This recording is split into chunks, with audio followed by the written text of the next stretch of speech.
सो है गाइस, कैसे हो आप लोग? आई थिंक कि आप लोग की प्रिपरेशन वगैरह काफ़ी अच्छी चल रही है। हम लोग की क्लास नंबर 9 है पॉलिटी की। इससे पहले हम लोगों ने टोटल 8 क्लासेस ऑलरेडी कर रखी है, ठीक है। और अगर आपने वो 8 क्लासेस नहीं देखी है तो जाके आप देख लो, इसी सेम चैनल पे मिल जाएगा, जहाँ से आपका सारा का सारा जो पॉलिटी का बेसिक है वो प्रिपेयर हो जाएगा।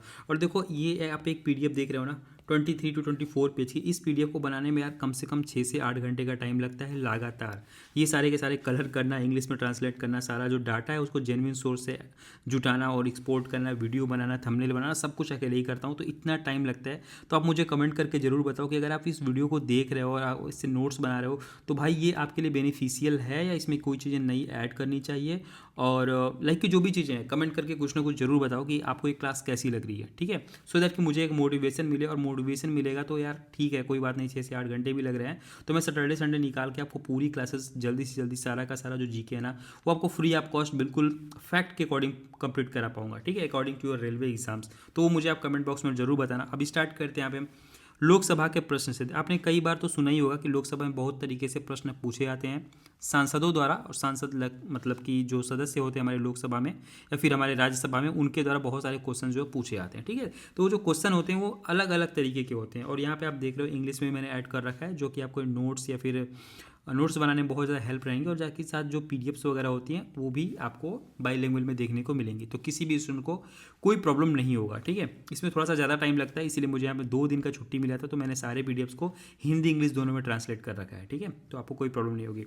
नाउ, लोकसभा में प्रश्न वे सवाल होते हैं जो सांसद सरकार से उसकी कार्यों की जानकारी के लिए पूछते हैं। अब सरकार जो है बहुत सारे काम करती है, ठीक है। जैसे कि कोई वैकेंसी आने वाली है तो सांसद जो लोग हैं वो पूछेंगे कि भाई कितनी वैकेंसी आने वाली है, कब वैकेंसी आने वाली है, किस डिपार्टमेंट में कितनी वैकेंसी आने वाली है। इसी तरीके से अलग अलग टॉपिक्स पे, अलग अलग सब्जेक्ट पे क्वेश्चंस पूछा जाता है सरकार के द्वारा। तो जो क्वेश्चन पूछा जाता है उसी को बोलते हैं लोकसभा में प्रश्न, यानी क्वेश्चन इन पार्लियामेंट, ओके।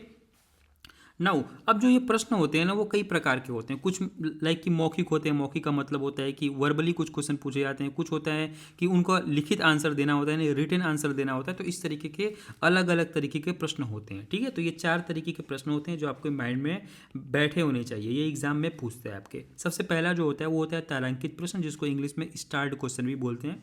इसमें ये चीज़ होती है कि जिसका मौखिक उत्तर मंत्री सदन में देता है, और पूरक प्रश्न भी पूछे जा सकते हैं। मतलब इसका जो आंसर है ना, तारांकित प्रश्न अगर पूछा गया है तो उसका मतलब है कि उसका जो आंसर मिलेगा वो मंत्री जो होता है ना वो मौखिक उत्तर देता है, यानी कि वो ओरली आंसर देगा, उसका कोई लिखित आंसर नहीं देगा, रिटन आंसर नहीं देगा, ठीक है। और इससे रिगार्डिंग एक पूरक प्रश्न भी पूछे जा सकते हैं। मान लो कि किसी सदस्य ने पूछा कि भाई वैकेंसी कब आने वाली है, तो आंसर दिया गया कि अप्रैल में आने वाली है, ठीक है। लेकिन इससे रिलेटेड एक और क्वेश्चन पूछा जा सकता है कि भाई जो अप्रैल में वैकेंसी आने वाली है उसमें कितने हज़ार, 8,000 वैकेंसी आएगी कि 7,000 वैकेंसी आएगी। तो ये जो दूसरा क्वेश्चन बना इस आंसर से, उसी को बोलते हैं सप्लीमेंट्री क्वेश्चन, ठीक है, समझ में आ गया।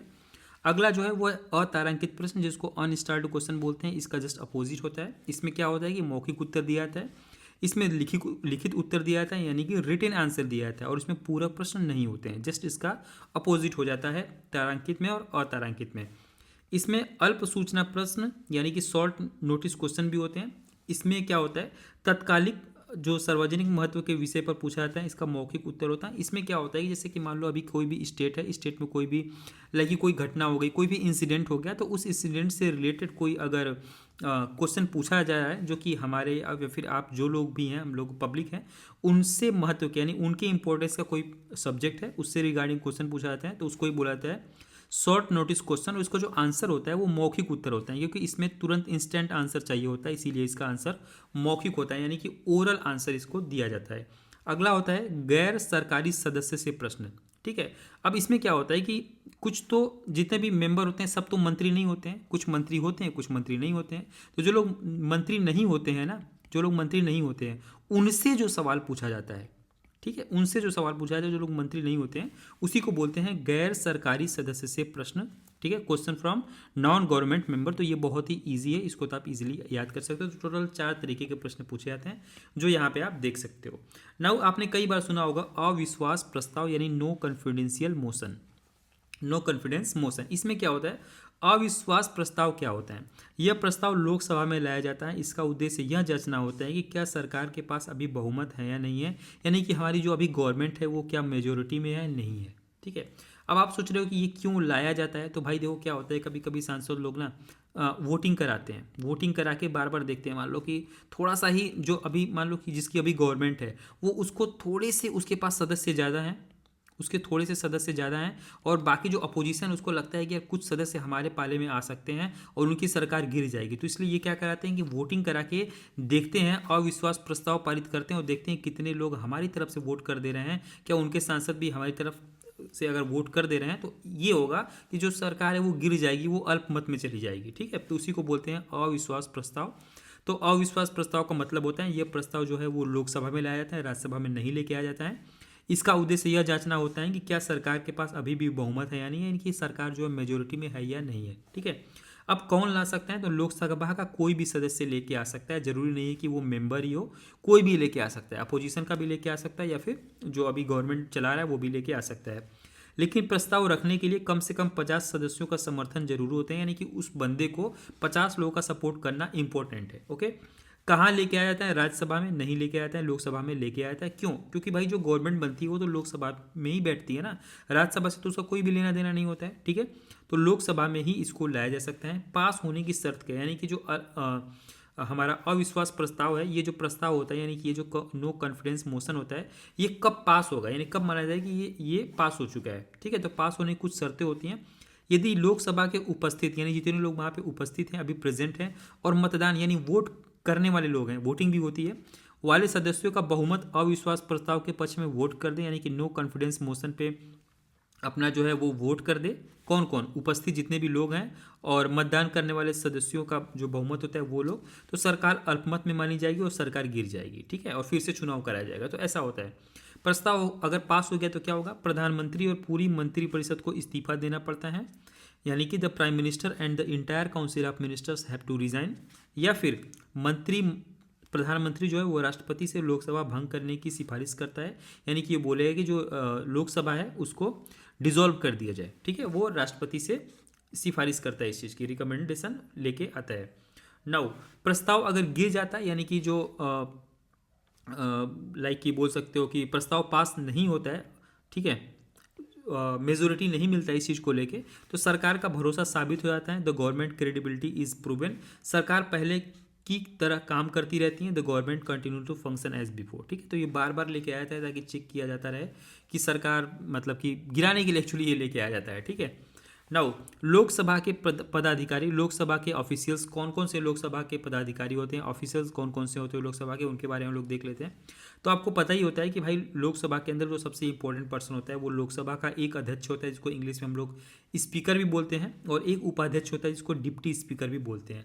अगर हमारा अध्यक्ष नहीं होता है लोकसभा में तो उसकी जगह काम करने के लिए डिप्टी स्पीकर को नॉर्मली रखा जाता है, और ये हमारे आर्टिकल 93 के अकॉर्डिंग आता है, एक अध्यक्ष और एक उपाध्यक्ष। ठीक है, तो आर्टिकल भी आप बिल्कुल याद करते जाना, आर्टिकल 93 अध्यक्ष और उपाध्यक्ष।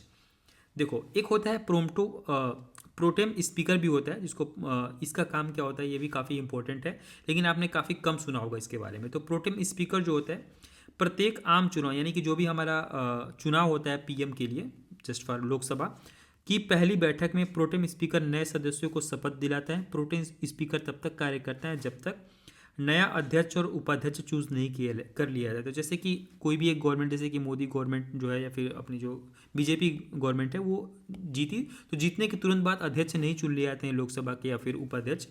जैसे ही जीतती है तो सबसे पहले एक प्रोटेम स्पीकर होता है, वो एक अध्यक्ष और एक उपाध्यक्ष जब तक नहीं चुन लिए जाते हैं तब तक ये जो है वो जो नए सदस्य हैं उनको शपथ दिलाता रहता है। ठीक है, अध्यक्ष व उपाध्यक्ष का त्यागपत्र वो हटाया जाना। अब देखो जो अध्यक्ष या फिर उपाध्यक्ष है इनको कैसे हटाया जा सकता है। ठीक है, तो जो अध्यक्ष होता है और उपाध्यक्ष होता है इनको कैसे चुना जाता है, तो ये तो मैंने आपको ऑलरेडी पिछली क्लास में बता रखा है। लेकिन जो अध्यक्ष होता है और उपाध्यक्ष होता है, ये अपना जो लोकसभा होते हैं ना, इसके जो मेंबर्स होते हैं ना, एमपीज होते हैं, वो लोग ही चुनते हैं लोकसभा को और उपाध्यक्ष को भी। लेकिन इनको हटाया कैसे जा सकता है, तो जो अध्यक्ष होता है वो उपाध्यक्ष को यानी कि जो डिप्टी स्पीकर होता है उसको अपना त्यागपत्र दे सकता है, यानी कि अपना रिजिग्नेशन लेटर दे सकता है, और जो उपाध्यक्ष होता है वो अध्यक्ष को अपना त्यागपत्र दे सकता है, यानी कि अपना रिजिग्नेशन लेटर दे सकता है। इसमें कहीं भी प्रेसिडेंट वगैरह इन्वॉल्व नहीं होता, ये लोग आपस में ही अपना रिजिग्नेशन लेटर दे के अपना त्यागपत्र दे सकते हैं। सदन की कार्यवाही से जुड़े कुछ कार्य भी हैं, work related to the proceedings of the house. कैसे? लोकसभा में बैठकों की अध्यक्षता करते हैं। अब देखो अध्यक्ष का कार्य क्या क्या होता है वो यहाँ पे है, सदन की कार्रवाई से जुड़े कार्य क्या क्या करते हैं अध्यक्ष। लोकसभा में बैठकों की अध्यक्षता करता है यानी कि presides over the sitting of the Lok Sabha. Lok Sabha में जो लोग भी बैठते हैं उनकी अध्यक्षता कौन करता है, हमारा अध्यक्ष करता है यानी कि स्पीकर करता है। सदन में अनुशासन बनाए रखते हैं यानी कि डिसिप्लिन वगैरह बनाने का सारा काम, कोई बैठ जाओ उठ जाओ आपने सुना ही भी होगा, वो सारा काम हमारा कौन करता है, अध्यक्ष करता है यानी कि हमारा स्पीकर करता है। बोलने की अनुमति की हाथ उठाना पड़ता है कि मैं बोलना चाहता हूँ, अध्यक्ष कोई भी जो सदन का सदस्य है, ठीक है, वो अगर बोलना चाहता है हाथ ऊपर उठाता है तो अनुमति मांगनी पड़ती है। किससे अनुमति मांगेगा, तो अध्यक्ष यानी कि स्पीकर से अनुमति मांगनी पड़ती है और अनुमति अध्यक्ष देता है। कौन बोलेगा कब बोलेगा ये सारी चीज़ें जो है वो अध्यक्ष करता है। अव्यवस्था होने पर सदस्य को चेतावनी या फिर निलंबन भी कर सकते हैं, कैन वार्न और suspend A member in the case of disorder. बैठक स्थगित यानी एडजर्न करना यानी या फिर स्थगन करना, ये सारा काम हमारा स्पीकर करता है। इजी लाइन, स्पीकर जो होता है वो लोकसभा का रेफरी होता है, सारा का सारा कुछ वही करता है ना। विधेयकों से संबंधित कुछ अधिकार होते हैं वो भी हमारे स्पीकर के पास होते हैं। ये सारा का सारा जो पावर है ना वो हम लोग पढ़ रहे हैं अध्यक्ष का, ठीक है। और अगर अध्यक्ष नहीं होता है तो उसकी जगह पर उपाध्यक्ष काम करता है, ठीक है। तो अध्यक्ष और उपाध्यक्ष का जो पावर होता है वही हम लोग पढ़ रहे हैं। तो दूसरा वाला है वो है विधेयकों से संबंधित अधिकार, राइट्स रिलेटेड टू बिल्स। तो बिल्स से रिलेटेड क्या क्या राइट्स हैं, अधिकार हैं हमारे अध्यक्ष के, वो हम लोग देख लेते हैं।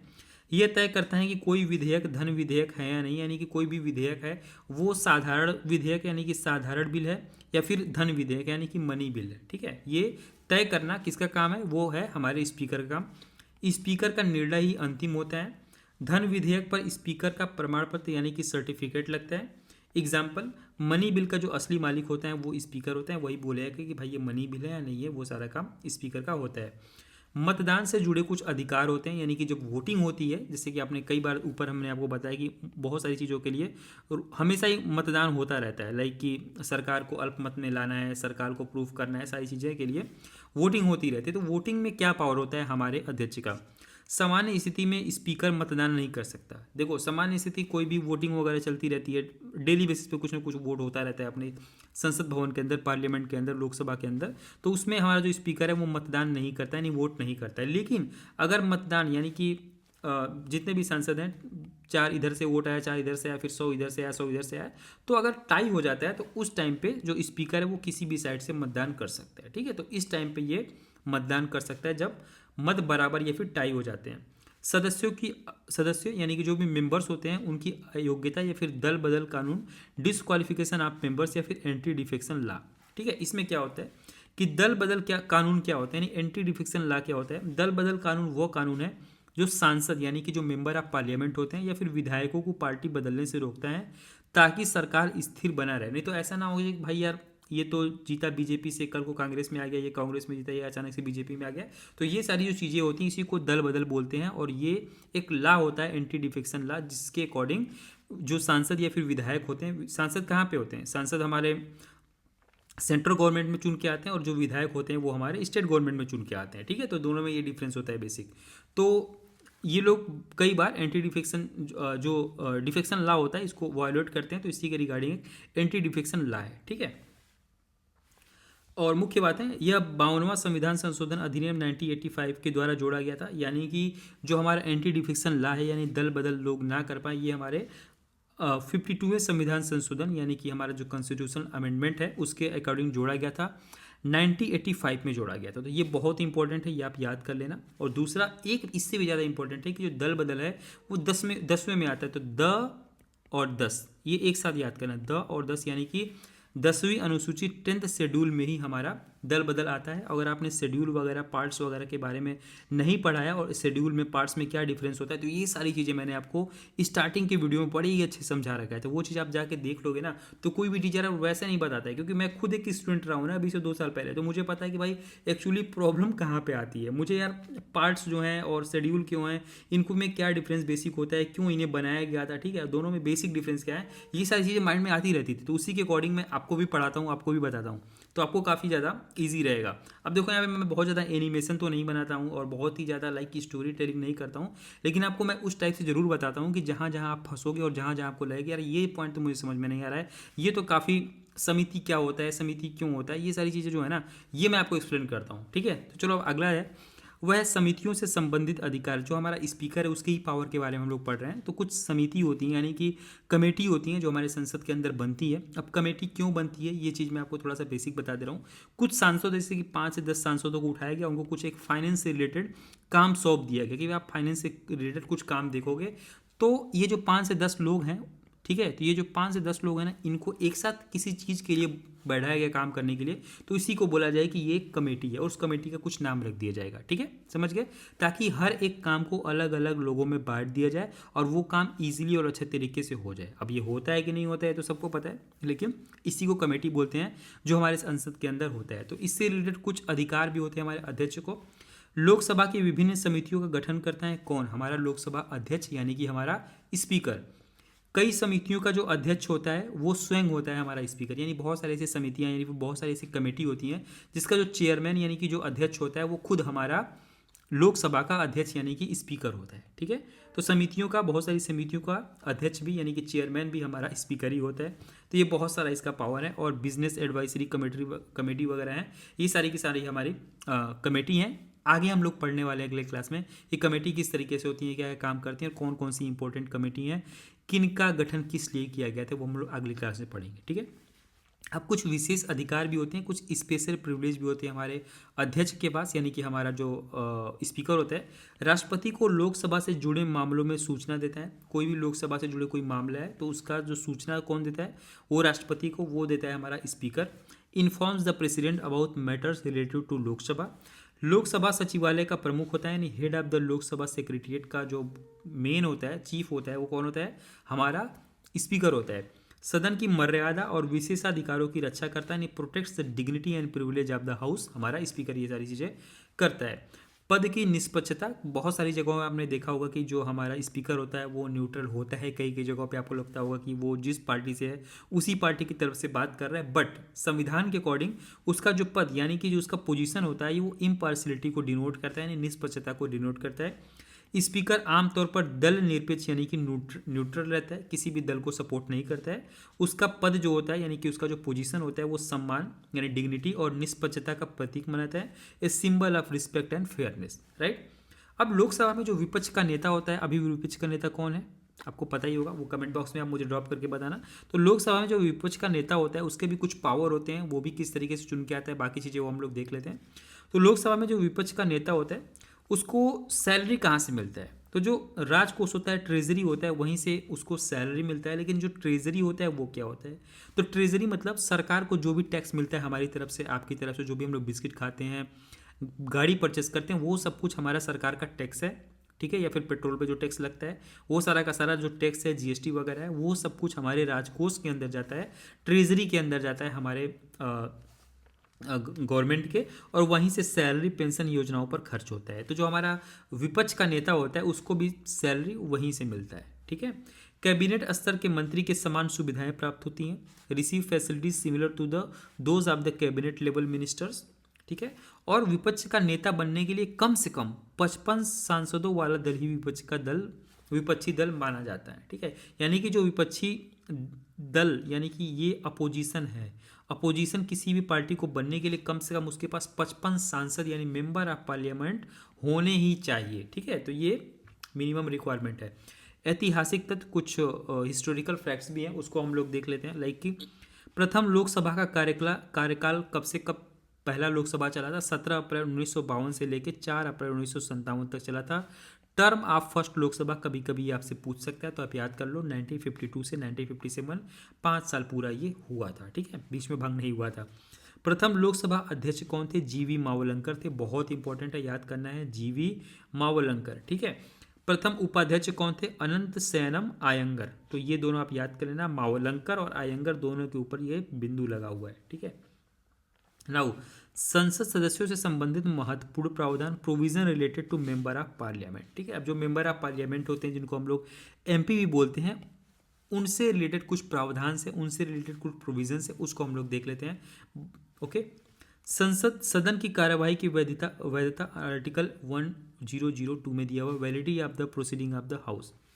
संसद के किसी सदन की सदस्यता में कोई रिक्ति वैकेंट होने पर भी उस सदन की कार्य करने की शक्ति बनी रहती है। ठीक है, यानी कि संसद का कोई भी सदन है उसमें सदस्य में कोई अगर रिक्ति है, मतलब कि कुछ कम सदस्य हैं, तो भी उस सदन की कार्य करने की शक्ति, पावर ऑफ वर्क बनी रहती है, वो उसी पावर में काम करता है। यदि बाद में यह पता चले कि कोई ऐसा व्यक्ति जो सदस्य बनने का हकदार नहीं था, यानी कि वो क्वालिफिकेशन कंप्लीट नहीं करता है, कार्यवाही में उपस्थित है, यानी कोई भी काम चलता है पार्लियामेंट में फिर भी वो वहाँ पे रहा, या फिर उसने मतदान किया या फिर उसने वोटिंग भी कर दिया किसी काम में, तब भी संसद की काम इनवैलिड नहीं होता है। यानी कि वो अगर काम बिल पारित हो जाए, कुछ भी हो जाता है, तो वो फिर इनवैलिड नहीं होता है। तो काफ़ी इंपॉर्टेंट है। स्थगन प्रस्ताव, एडजर्नमेंट मोशन, ये क्या होता है भाई? स्थगन प्रस्ताव वह है जिसके द्वारा लोकसभा की सामान्य कार्यवाही रोककर किसी तात्कालिक और लोकमहत्व के विषय पर चर्चा की जाती है। ठीक है, मान लो कि कोई नॉर्मल कार्यवाही डेली बेसिस पे चल रही है अपने संसद के अंदर, और अचानक से कोई ऐसा मुद्दा उड़ गया जो कि लगता है कि बहुत ज़्यादा इंपॉर्टेंस है हमारे पब्लिक के लिए। ठीक है, तो उस टाइम पे जो हमारा बोल सकते हो कि जो हमारा सभा है वो कुछ देर के लिए रोका जाता है, और उस टाइम पे एडजर्नमेंट मोशन लेके आया जाता है, स्थगन प्रस्ताव पारित किया जाता है। उस टाइम पे उस टॉपिक पे, जो टॉपिक उस टाइम पे करंट में चल रही होती है, जो बहुत ज़्यादा हमारे लिए इंपॉर्टेंट होती है, उस पर चर्चा की जाती है। इसी को बोलते हैं स्थगन प्रस्ताव, यानी कि एडजर्नमेंट मोशन। अब जो एडजर्नमेंट मोशन होता है, स्थगन प्रस्ताव होता है, वो राज्यसभा में नहीं लेके आया जाता है। उसके विषय में चर्चा जो होती है, डिस्कस जो होती है, वो हमारे लोकसभा में होता है, यानी कि हमारे लोअर हाउस में होता है। ठीक है, अपर हाउस में नहीं होता है। इसका उद्देश्य क्या होता है? इसका उद्देश्य होता है कि सरकार का ध्यान आकर्षित करना उस इंपॉर्टेंट टॉपिक की तरफ, to attract the attention of the government, किसी अचानक हुई गंभीर घटना पर तुरंत चर्चा कराना, to initiate an immediate discussion on the sudden serious event. जैसे कि अभी कुछ दिन पहले शायद मुझे याद नहीं है, मे बी कुछ दिन पहले अभी आपने बांग्लादेश में जो हुआ था इंसिडेंट, उस पर चर्चा हुई थी, मे बी हुई थी, या फिर उस पर अगर चर्चा होने वाली होती तो उसको कैसे लाया था? अचानक से सभा को रोका जाता और स्थगन प्रस्ताव लेके आया था, उस पर चर्चा की जाती। ठीक है, तो उसी को बोलते हैं ध्यान आकर्षित करना सरकार का किसी एक इम्पोर्टेंट इंसिडेंट पे, और फिर उस पर चर्चा करना। राइट, अब इसको कब स्वीकार किया जाता है? शर्तें, when it is accepted, conditions क्या क्या हैं? स्थगन प्रस्ताव तभी स्वीकार होगा जब तत्कालिक हो, यानी कि बहुत अर्जेंट हो, कोई मैटर हो, लोक महत्व का हो, यानी कि पब्लिक इंपॉर्टेंस का हो, निश्चित तथ्य पर आधारित हो, बेस्ड ऑन डिफाइंड फैक्ट्स, केंद्रीय सरकार से संबंधित हो, यानी कि जो सेंट्रल हमारी गवर्नमेंट है उससे रिलेटेड अगर वो टॉपिक होगा, तभी वो चीज़ लाया जाएगा, स्थगन प्रस्ताव लेके आया जाएगा। ठीक है, कौन लेके आ सकते हैं? लोकसभा का कोई भी सदस्य जो है, वो हमारा जो लोकसभा स्पीकर है उससे हाथ उठा के परमिशन मांग के ये चीज़ लेके आ सकता है। ठीक है, मतदान, स्थगन प्रस्ताव पर मतदान भी होता है। ठीक है, प्रभाव क्या क्या होता है? सरकार की आलोचना, निंदा माना जाता है। अगर कोई इस प्रस्ताव को लेके आता है तो इसको माना जाता है कि इस सरकार की फेल्योर है, कहीं ना कहीं सरकार इस चीज़ पे अच्छा लाइक कि रिजल्ट नहीं दे पा रही, इसी वजह से स्थगन प्रस्ताव लेके आया गया है। तो सरकार की आलोचना एक्चुअली या फिर निंदा मानी जाती है, criticism, condemnation of the government माना जाता है। इसे कभी कभी अप्रत्यक्ष अविश्वास भी कहा जाता है, यानी इनडायरेक्ट डिस्ट्रस्ट भी बोला जाता है कि भाई यार गवर्नमेंट जो है वो अच्छे से काम नहीं कर रही है, फिर वॉट एवर जो भी है, तो लोग जो है वो असंतुष्ट हैं। अध्यक्ष की भूमिका क्या होती है इस मैटर में? स्थगन प्रस्ताव जो होता है, इस मैटर में अध्यक्ष की क्या क्या भूमिका होती है? तो स्थगन प्रस्ताव स्वीकार या अस्वीकार करने का जो अंतिम अधिकार होता है वो हमारा लोकसभा अध्यक्ष के पास होता है, यानी कि हमारा जो स्पीकर होता है उसके पास ही ये फाइनल पावर होता है कि वो जो हमारा एडजर्नमेंट मोशन है उसको स्वीकार करे या फिर एक्सेप्ट करे या फिर रिजेक्ट करे। ठीक है, सामान्यतः जो स्थगन प्रस्ताव होता है यानी कि एडजर्नमेंट मोशन होता है वो शाम के 4 बजे लेके आया जाता है। एक समय एक सदन, एक समय में एक व्यक्ति केवल एक ही सदन का सदस्य रह सकता है। ऐसा नहीं है कि वो राज्यसभा के भी सदस्य रहेगा और लोकसभा का भी सदस्य रहेगा, तो ऐसा नहीं हो सकता, किसी एक का ही उसको सदस्य रहना पड़ेगा। अनुपस्थिति के कारण सदस्यता समाप्त। तो देखो, अगर आप एब्सेंट रहोगे, जैसे कॉलेज में होते हो, तो उसी तरीके से अगर आप संसद में भी एब्सेंट रहोगे तो आपकी जो सदस्यता है उसको ख़त्म किया जा सकता है। आर्टिकल 101 के 4 में ये सारी चीज़ें दी हुई है। ठीक है, तो यदि कोई सदस्य सदन की अनुमति के बिना 60 दिनों से अधिक समय तक सदन के सभी अधिवेशनों में से अनुपस्थित रहते हैं तो सदन उसकी सदस्यता को समाप्त कर सकता है। गिरफ्तारी से मुक्ति। अब जो हमारे सदन के सदस्य होते हैं, मेंबर ऑफ पार्लियामेंट होते हैं, उनको गिरफ्तारी से मुक्ति का भी पावर मिला हुआ है। कैसे मिला हुआ है? अगर जो सदस्य के संसद के जो सदस्य हैं, अगर संसद सत्र के 40 दिन पहले, यानी कि जो संसद सत्र स्टार्ट होता है उससे 40 दिन पहले और 40 दिन बाद तक गिरफ्तारी से उनको मुक्ति प्राप्त है। लेकिन ये मुक्ति जो है सिर्फ सिविल मामलों में प्राप्त है। आपराधिक यानी कोई क्रिमिनल केस करेंगे तो उनको इससे प्रोटेक्शन नहीं है, लेकिन अगर सिविल मामले हैं जैसे कि मान लो सिविल मामलों क्या होता है, ज़मीन से रिलेटेड, लैंड से रिलेटेड, ये सारी की सारी जो चीज़ें होती हैं ये सिविल मामलों में आती हैं। तो सिविल मामले वाले जो मैटर होते हैं उनमें उनको प्रिविलेज मिला हुआ है अरेस्ट होने से, ठीक है। भूतपूर्व सांसदों की pension, pensioner for farmer MPs, यानी कि हम लोग यहाँ पे क्या बात करें, यानी हम लोग जो मेंबर ऑफ पार्लियामेंट एमपी लोग हैं, सांसद लोग हैं, उनके पावर के बारे में, उनको जो विशेष अधिकार मिले हुए हैं उसके बारे में हम लोग जनरली बात कर रहे हैं कि उनको क्या क्या अधिकार मिले हुए हैं, उनके क्या क्या पावर्स हैं और बाकी सारी चीज़ें। तो जो भूतपूर्व सांसद है, जिससे जैसे कि फॉर्मर जो एमपी हैं, उनको उनके लिए एक पेंशन की व्यवस्था की गई है और 1976 से लागू है। तो ये इंपॉर्टेंट फैक्ट्स है, ये चीज़ आपको याद करने हैं। शपथ के बिना भाग लेने पर दंड भी, अगर वो लोग बिना शपथ के भाग लेते हैं संसद के कार्यवाही में तो उनके लिए दंड भी है। दंड यानी कि क्या बोलते हैं, दंड को पेनाल्टी बोलते हैं। और पेनाल्टी कितनी है आपको पता है, सिर्फ 500 रुपये प्रतिदिन का उनको पेनाल्टी लगता है। लेकिन अगर वो कोई संसद की कार्यवाही होती है उसमें वोटिंग वगैरह कर देते हैं तो वो सारी चीज़ें इनवैलिड नहीं होंगी। तो मतलब 500 रुपये उनके देने लिए कुछ भी नहीं है, समझ सकते हो। अपराध सिद्ध होने पर अयोग्यता, RPA 1951, disqualification upon conviction of a crime. देखो इसमें क्या है, संसद द्वारा पारित जन प्रतिनिधित्व अधिनियम 1951 की धारा 83 के अनुसार यदि किसी जनप्रतिनिधि, जो भी जनप्रतिनिधि मतलब कौन होता है, जैसे कि जो भी नेता मंत्री लोग होते हैं, को 2 वर्ष या उससे अधिक की अगर उनको सजा हो जाती है, मिनिमम 2 वर्ष की, तो उनकी सदस्यता समाप्त हो जाती है और वो 6 वर्ष तक चुनाव नहीं लड़ सकते, ठीक है। तो इसीलिए इन लोग को जो है वो 1 साल 5 महीने, फिर 1 साल 11 महीने तक की सज़ा मिलती है। अगर 2 साल की इनको सज़ा मिलेगी, जस्ट फॉर फन बता रहा हूँ, 2 साल की सज़ा या फिर उससे ज़्यादा मिलेगी तो वो लोग की सदस्यता समाप्त हो जाएगी, वो लोग सदस्य नहीं रह जाएंगे और 6 वर्ष तक वो लोग चुनाव नहीं लड़ पाएंगे। संसद में भाषा बहुत ज़्यादा इंपॉर्टेंट है कि हमारी जो संसद है उसमें कौन कौन सी लैंग्वेज को यूज़ किया जाता है। तो देखो संसद की कार्यवाही सामान्यतः हिंदी या इंग्लिश में होगी। ये हमारे आर्टिकल 348 के अंदर आता है कि संसद में जो भी कार्यवाही होगी वो नॉर्मली हिंदी या फिर इंग्लिश में होती है और आर्टिकल 348 के अंदर आता है।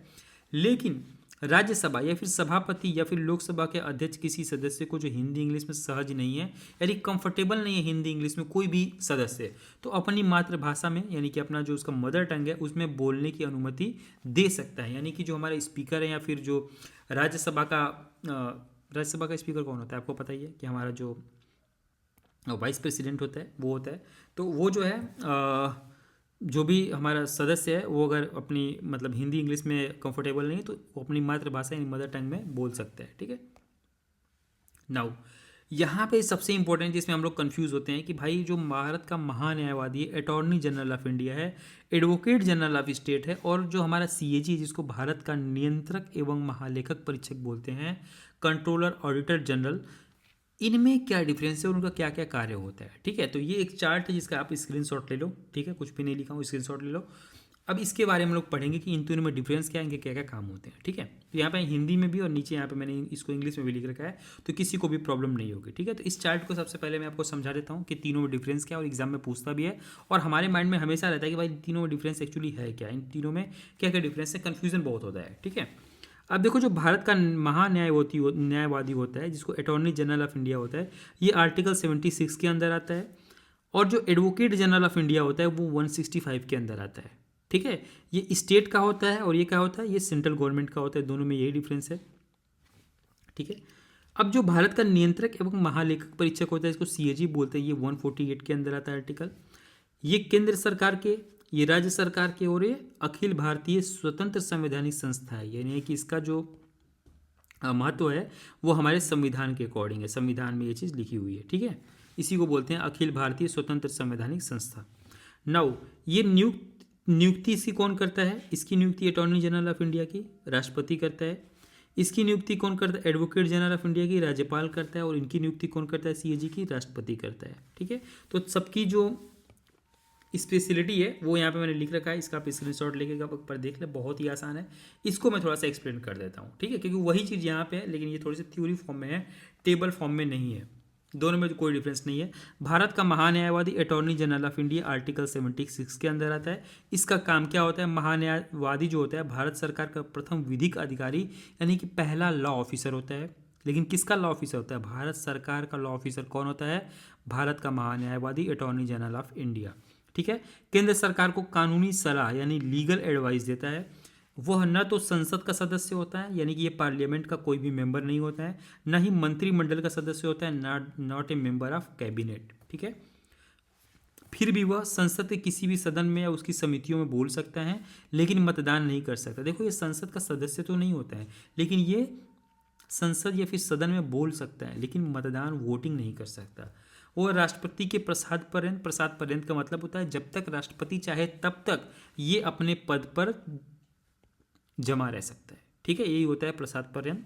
महान्यायवादी बनने के लिए वही योग्यता चाहिए जो उच्चतम न्यायालय के न्यायाधीश के लिए आवश्यक है। ठीक है, भारत राज्य के क्षेत्र के सभी न्यायालयों में सुनवाई करने का अधिकार है, the right to hearing in all courts. सहायता हुई तो इसकी सहायता के लिए, किसके सहायता के लिए? अटॉर्नी जनरल ऑफ इंडिया की सहायता के लिए एक सॉलिसिटर जनरल और 2 एडिशनल सॉलिसिटर जनरल जो होते हैं वो नियुक्त किए जाते हैं इनकी हेल्प करने के लिए। यानी टोटल 3 लोग नियुक्त किए जाते हैं, एक सॉलिसिटर जनरल और एक सॉलिसिटर जनरल, जिसको एडिशनल सॉलिसिटर जनरल भी बोले जाते हैं। ठीक है, अटॉर्नी जनरल मतलब गवर्नमेंट टॉप लॉयर। अगला होता है राज्य का महाधिवक्ता यानी advocate general of state, article 165। राज्य के महाधिवक्ता का प्रावधान आर्टिकल 165 के अंदर है। वह राज्य का सर्वोच्च कानून अधिकारी है। अब देखो वहाँ पे सेंट्रल गवर्नमेंट का था और ये कहाँ का? ये राज्य का है। सुप्रीम लॉ ऑफिसर होता है। इसकी नियुक्ति राज्यपाल द्वारा होती है, उसकी नियुक्ति प्रेसिडेंट द्वारा होती थी। इसकी योग्यता क्या होता है? उच्च न्यायालय का न्यायाधीश बनने की योग्यता। और उसकी योग्यता क्या थी? उसकी योग्यता थी उच्चतम न्यायालय का न्यायाधीश बनने की योग्यता। पदावधि राज्य के प्रसाद पर, यानी जब तक राज्यपाल चाहे तब तक ये अपने पद पर बना रह सकता है। महाधिवक्ता के कार्य क्या क्या होते हैं? राज्य सरकार को विधिक विषयों, विधिक मतलब आपको पता है कानून से जुड़े मामले या कानूनी प्रश्न पर सलाह देना, लीगल मैटर्स और लीगल क्वेश्चंस। राज्यपाल द्वारा सौंपे गए अन्य विधिक कर्तव्यों का निर्वहन, फुलफिलिंग अदर लीगल ऑब्लिगेशंस। उसे राज्य के किसी भी न्यायालय में सुनवाई करने का अधिकार है। विधानमंडल के सदनों व समितियों बोलने का अधिकार, लेकिन मतदान करने का अधिकार नहीं है। देखो दोनों में सिर्फ एक ही चीज़ डिफरेंस है, उसको सारा का सारा पावर जो अवेलेबल है वो सेंट्रल में है और इसको भी सेम है लेकिन स्टेट में। बस दोनों में ये डिफरेंस है।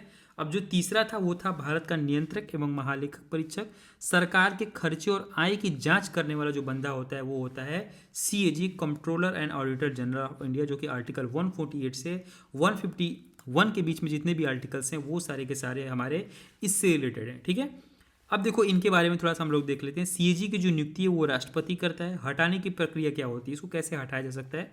संसद के दोनों सदनों के लिखित शिकायत, मांग या फिर निवेदन पर इसको हटाया जा सकता है। सिद्ध कदाचार या फिर असमर्थता के आधार पर, यानी कुछ इसने गलत कर रखा है या फिर ये असमर्थ है सरकार के खर्चे और आय की जांच करने में, तो इसको हटाया जा सकता है। या फिर उच्चतम न्यायालय के न्यायाधीश को जैसे हटाया जा सकता है वैसे ही सेम प्रोसेस इसके लिए भी होता है CAG के लिए। इसकी पदावधि जो होती है वो 6 वर्ष की होती है या फिर 65 आयु की, जो भी पहले हो, या फिर 6 वर्ष हो जाए या फिर 65 वर्ष के हो गए तो इनको हटाया जा सकता है।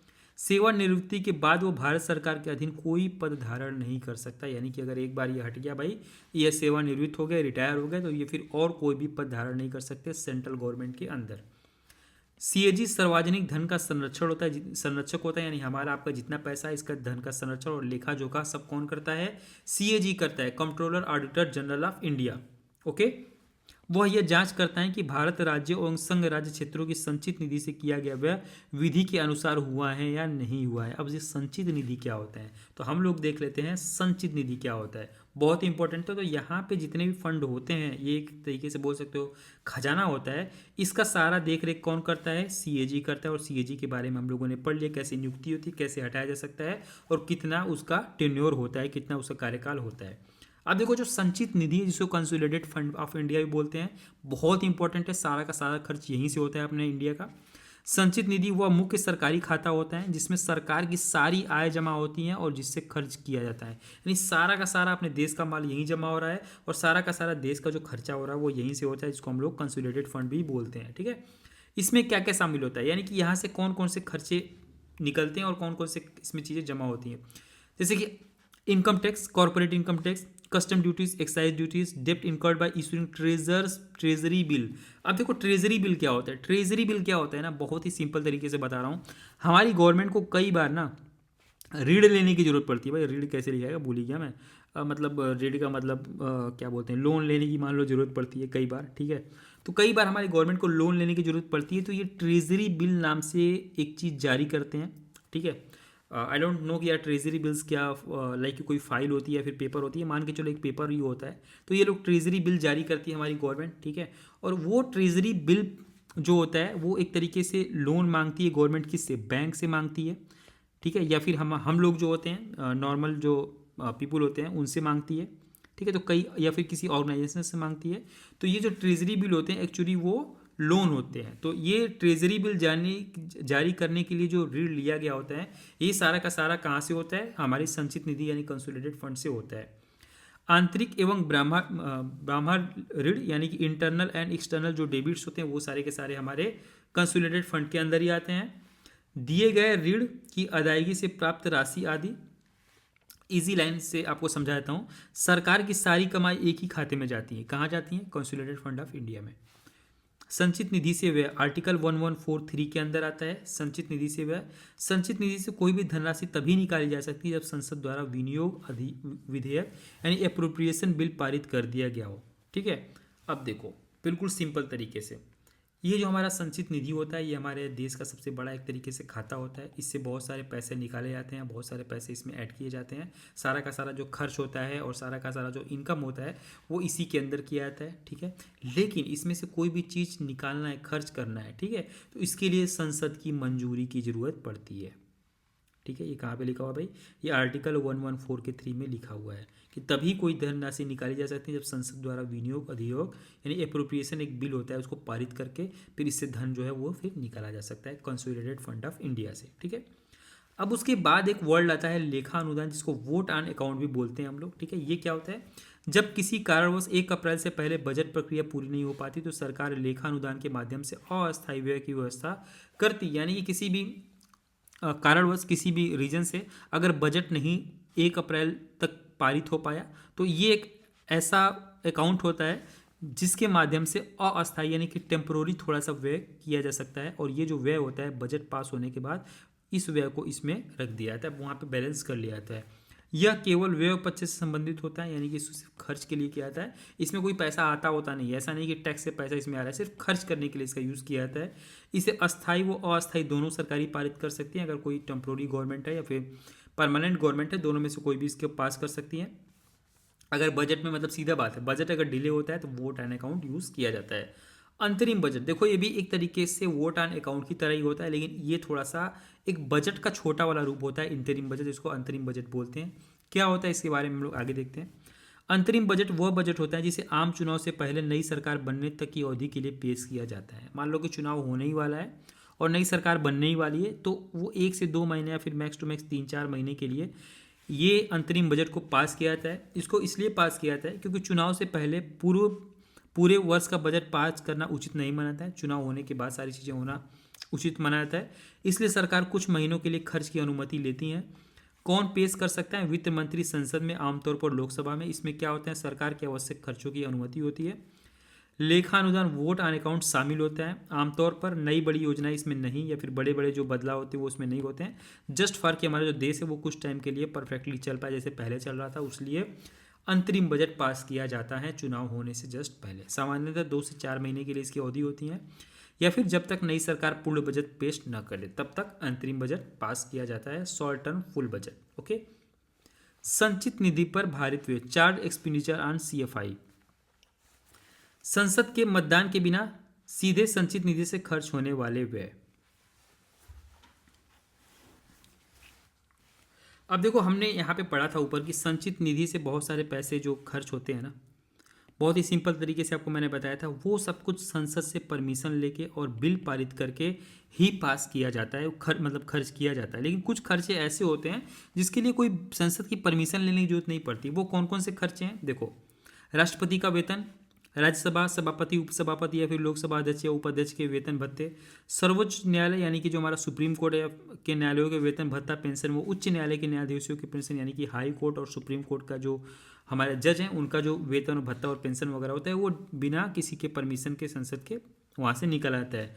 नियंत्रक एवं महालेखा परीक्षक का वेतन भत्ता व पेंशन, भारत सरकार का ऋण भार और भारत सरकार पर किसी न्यायालय द्वारा दी गई डिक्री या पंचायत न्यायालय कोर्ट द्वारा किसी मुकदमे में दिया। मान लो कि इसका मतलब सिंपल से ये है कि भाई जो न्यायालय है ना, यानी कि जो हमारी कोर्ट है, वो कभी कभी आपने सुना होगा बोलती है कि भाई देखो इस इंसान को इतना इतना गुजारा भत्ता देना है, ठीक है, या फिर इतना इसको सरकार अदा करे, इतना पैसा इसको दे दे, 1 करोड़ दे दे, 1 लाख दे दे, ठीक है। तो ये सारी जो चीज़ें होती हैं, इसके लिए जो न्यायालय बोलता है कि डायरेक्टली ले सकते हैं संचित निधि से, इसके लिए कोई भी सांसद की परमिशन की जरूरत नहीं है, ठीक है। उसके बाद है भारत की आकस्मिक निधि कंटीजेंसी फंड ऑफ इंडिया, बहुत ज़्यादा इंपॉर्टेंट है, ये हमारे आर्टिकल 267 के अंदर आता है। अब देखो आकस्मिक निधि क्या होता है, आकस्मिक निधि यानी कंटीजेंसी फंड ऑफ इंडिया से आप समझ सकते हो इमरजेंसी, बस और कुछ नहीं। आर्टिकल 267 संसद को भारत की आकस्मिक निधि सृजन करने की शक्ति देती है, यानी कि आर्टिकल 267 लिखा हुआ है कि जो संसद है वो भारत की आकस्मिक निधि का सृजन कर सकती है। इसका क्या है, इसका गठन आकस्मिक निधि अधिनियम 1950 द्वारा किया गया था, बहुत पहले कर लिया गया था 1950 में ही। इसका उद्देश्य ऐसा है कि ऐसे खर्च जिनके लिए पहले से संसद की मंजूरी लेना संभव न हो, अचानक से कोई खर्च आ जाए, तो अचानक से कोई खर्च आ जाए और वो खर्च इनमें से ना हो, ठीक है, और इतना टाइम ना हो कि संसद से मंजूरी ली जा सके, तो वो सारे खर्च कहाँ से होंगे, कंटीजेंसी फंड ऑफ इंडिया 267 के अंदर से होंगे, ठीक है। इसका संचालन कौन करता है, इसका संचालन जो है राष्ट्रपति के नाम पे होता है, यानी कि सारा जो खर्च होता है वो फाइनली राष्ट्रपति के नाम से होता है, और व्यवहार में वित्त मंत्रालय इसका संचार करता है, ठीक है। इसका पैसा कहाँ से आता है, संसद द्वारा कानून से निर्धारित राशि, वर्तमान में केंद्र की आकस्मिक निधि जो है वो 500 करोड़ की, यानी 500 करोड़ तक हमारी जो सरकार है वो अचानक से कोई खर्च की जरूरत पड़ेगी तो वो चीज़ें कर सकती है। खर्च कैसे होता है, पहले आकस्मिक निधि से खर्च होता है, बाद में संसद से स्वीकृति लेके उतनी राशि संचित निधि से वापस की जाती है। अब देखो ये जो कंटीजेंसी फंड ऑफ इंडिया होता है ना, मान लो कोई इमरजेंसी आई और यहाँ से फंड निकाला गया, ठीक है, और वो काम कर लिया गया, मान लो कि 500 करोड़ तो है, इसमें से 100 करोड़ निकाल के कोई काम कर लिया गया, तो ये 100 करोड़ का गैप है, अब 400 रह गए, वो चीज़ बाद में संसद से परमिशन लेके और जो संचित निधि है यानी कि कंसोलिडेटेड फंड ऑफ इंडिया जो है वहाँ से उठा के फिर हमारी कंटीजेंसी फंड में 400 करोड़ पर बच गया था, 100 करोड़ जो हमने खर्च किया था वो उठा के फिर यहाँ पर डाल के 500 करोड़ इसको बना देंगे, ठीक है। तो ये सारी चीज़ें संसद से परमिशन लेके होती है। एग्जाम्पल के रूप में जैसे कि कोई प्राकृतिक आपदा वगैरह आ गई या फिर अचानक सरकारी कोई आवश्यकता पड़ गई, उसके लिए यहाँ से कंटीजेंसी फंड से पैसा यूज़ करते हैं। कंपेरिजन देख लेते हैं, जैसे संचित जो निधि है और आकस्मिक निधि यानी कंसोलिडेटेड फंड ऑफ इंडिया, और ये है कंटीजेंसी फंड ऑफ इंडिया। मुख्य सरकारी खाता होता है, मेन सरकारी खाता होता है, ये आपातकालीन खाता होता है। इसके लिए संसद की पूर्व स्वीकृति जरूरी है, कुछ चीज़ों को छोड़ के, आपको मैंने बताया कि जैसे कि अपना प्रेसिडेंट है उसकी जो सैलरी वगैरह उन सारी चीज़ों को छोड़ के मैक्सिमम चीज़ों की जो खर्चे हैं वो उसके लिए संसद की पूर्व स्वीकृति की जरूरत होती है। और जो आकस्मिक निधि है इसमें बाद में स्वीकृति आप लेके और पैसा जो है वापस यहाँ से लेके यहाँ पे डाल सकते हो, ठीक है। और ये आर्टिकल 266 के अंदर आता है, ये 267 के आता है, तो बिल्कुल पास में ही है, तो आप इस तरीके से चीज़ों को याद कर सकते हो। अब जो अंतिम टॉपिक है आज का वो है संविधान में संशोधन। जितने संशोधन हुए हैं आपको पता है कि ये हमारे एग्जाम बहुत ही अच्छी तरीके से एनटीपीसी में स्पेशली पूछे जा रहे हैं हर एक एग्जाम में, तो इसके बारे में हम लोग अच्छे से जानेंगे, ठीक है। तो संविधान संशोधन की 3 विधियाँ हैं, इनके बारे में हम लोग पढ़ने वाले हैं, और कितने कितने संशोधन हुए उसके बारे में लोग पढ़ने वाले हैं। तो चलो अब हम लोग ये सारी चीज़ें नेक्स्ट क्लास में पढ़ेंगे। आपको क्लास कैसी लगी इसका आप मुझे कमेंट बॉक्स में ज़रूर बताना, और जितने सारे पीडीएफ है ना वो आपको मैं टेलीग्राम चैनल पर प्रोवाइड करा दूंगा, और टेलीग्राम का चैनल का जो लिंक है वो आपको कमेंट बॉक्स में मिल जाएगा।